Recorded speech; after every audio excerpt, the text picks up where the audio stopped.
सबसे पहले तो मैं ये अर्ज़ करूँगा कि आज आए हुए थे ट्यूसडे वाले दिन खान साहब के साथ मुलाकात की इजाज़त अभी तक नहीं दी गई है, यहाँ नाके पे रुका हुआ है।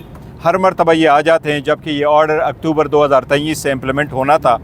अदालत ने कई मरतबा ये ऑर्डर किया हुआ है कि ट्यूसडे वाले दिन वकला और फैमिली की मुलाकात और थर्सडे वाले दिन फैमिली की और पॉलिटिकल लीडरशिप की मुलाकात हो, लेकिन ये 2 साल हो गए, वो ऑर्डर इम्प्लीमेंट नहीं हो रहा। उसके बाद 3 मेंबर बेंच ने 2 मरतबा ऑर्डर कर लिया है, लेकिन आज तक नहीं कोई इम्प्लीमेंट नहीं हो रहा। ये जुल्म है, ज़्यादती है, गलत है। खान साहब को जितनी मर्जी हो तुसी जेल में रखो, वो लोगों के दिलों में है, लोगों के दिलों में है, लोगों का एक्सेस होगा। आप जितना इसके एक्सेस रोकेंगे, लोग इतना ज़्यादा याद करेंगे। और अभी आपने अर्ज़ किया 27वीं तरमीम की, हमें खान साहब की तरफ एक्सेस मिलेगा, खान साहब से मुलाकात होगी, तो फिर इस पर इंशाअल्लाह ताला फॉर्मल रिस्पांस हम देंगे। हम अपने पॉलिटिकल कमेटी की मीटिंग करेंगे और इस पर अपनी स्ट्रेटजी बनाएंगे। लेकिन 27वीं तरमीम जिस अंदाज में आ रही है, मैं सिर्फ ये अर्ज़ करूँ, ये ऐसा वक्त है कि आइन में अगर कोई तरमीम होनी है तो वो कंसेंसस से हमेशा होता रहा है। 26वीं तरमीम ने आदो अदलिया हमेशा मुतनाज़ रही है, लेकिन 26वीं तरमीम ने मुल्क में एक दरार पैदा किया हुआ है। अब 27वीं तरमीम में जो तरामीम आ रही है, 18वीं तरमीम जब हो रही थी तो 101 आर्टिकल में तरामीम हो गई थी।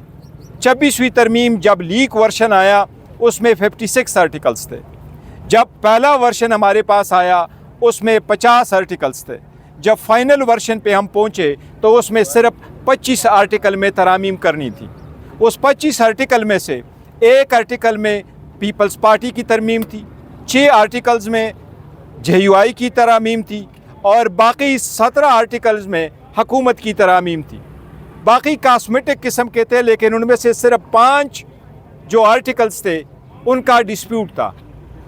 एक आर्टिकल 175A जिसके थ्रू से जुडिशल कमीशन बनवाया गया था।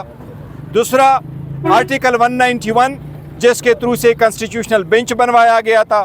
तीसरा आर्टिकल से 179 जिसके थ्रू से चीफ जस्टिस के लिए 3 साल का मुद्दत मुतय्यन करवाया गया था।